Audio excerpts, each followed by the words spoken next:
If you want a podcast that will bring stability to your business and create loyal customers who trust you before they buy and then can't wait to tell the world about you, well, then your episode content has to, number one, grab their attention. Number two, help them know, like, and trust you. Number three, solve their problems. And number four, make them want to share your podcast with their friends. That is why everything your listener hears, sees, touches, and feels in relationship to your episode needs to be relevant to the problem you are trying to solve with your business. And as I mentioned in an earlier episode, the best way to do this is to be authentic. And a podcast is the best form of new media to create an authentic relationship with potential clients because they will spend so much time with your voice millimeters from their eardrums. So let's talk about the best ways to build this authentic relationship with your podcast listener. Number one, tell your story. Think about your closest friends. Most likely they are your closest friends because they know everything about you. They know the good things and the bad things, and they've been there at the worst moments in your life to help pick you up. My mentor, Mike Kim, likes to say that your closest friends have photos of you on their phone that could ruin you. They know your story. Share those stories of growth, triumph, failure, and disaster with your audience, and they will immediately bond with you. Show real emotion, and the connection will be sealed. The second way to build an authentic relationship with your podcast listener is to share your real life, both good and bad. Similar to sharing your story up to this point, you should also share your real life, real-time experiences.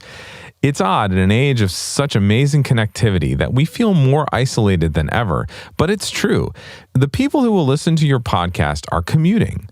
They're working out alone. They're working from home alone, etc.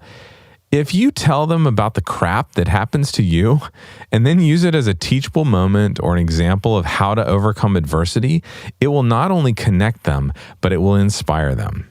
Now, the third way to build an authentic relationship with your podcast listener is to interact with them.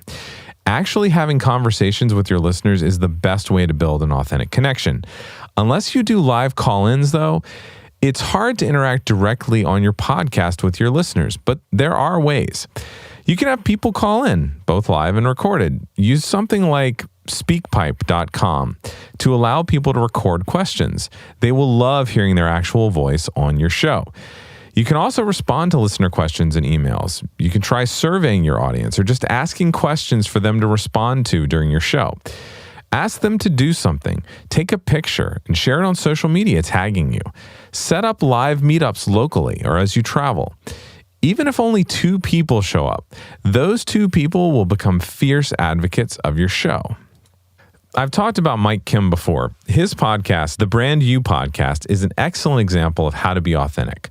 Mike shares all of his ideas, solutions, and secrets to his business success. He also shares about his personal life and the things he learns from his friends. He's been very open over the course of his podcast about what has worked for him and what hasn't. Even the interviews he has done are more revealing because the experts who come on his show are willing to share more with Mike. To show you how well this works, let's talk about his email list. Most digital marketers will agree that your email list is the best indication these days of how effective you are at building a community and how successful your business can be. But I would go a step further and say that engagement from your list is even more important an indicator. Recently, Mike agreed to promote a free training that I was doing to help people discover the benefits of doing a podcast. He sent an email to his list about it. Now, Mike has a really large email list, and like most people with a really large list, he gets a good number of unsubscribes with every email he sends out. What was more important, though, was that close to 40% of the people he sent the email to opened the email. And even better for me, 118 people registered for my training. That's insane. I've had my trainings promoted to large lists before, sometimes with even more emails and social media posts, and I'd never had more than 30 people register for a training. Even more proof was that 40 people actually showed up for the training. The norm for most trainings and webinars is about 10% of the people that register. So his list showed up more than triple the norm. This is a very clear example of how that authentic connection and trust can lead to real results. One of the most frequent questions I get about marketing is, how do we know what type of marketing to invest in? There is so much out there. How do we compete with all the marketing noise? Well, you know my answer is going to be you need a podcast. Well, here's a story that shows exactly what I do. I've told you about Katie Kermitsos and her podcast, Biz Women Rock, before on an earlier episode. Katie's a business strategist and coach, and she happens to be one of my clients as well. She has reached thousands of women business owners all across the country through her podcast. Because of her podcast, Katie is always talking to warm leads who want to listen and learn about what she has to offer them. Well, so how did I help her? I met Katie in December 2016 when I approached her about advertising my services on her show. As we developed the ads, she and I had several great discussions about podcasting and her show in particular. I discovered that even after over 250 episodes and building a thriving community in business, she was still spending 3 to 4 hours per week editing, uploading, promoting, and analyzing her podcast. She was tired of it, frustrated, and almost to the point of ditching the show entirely. I immediately suggested she have us take over all of her show production and distribution. This simple step immediately allowed her to implement changes that tripled her revenue in 2017 because she was able to focus on much higher value activities that would grow her business. It gave her real results because she was focused on doing the work that had the power to skyrocket her income. The mere fact that I helped her think about her podcast in a strategic manner added value.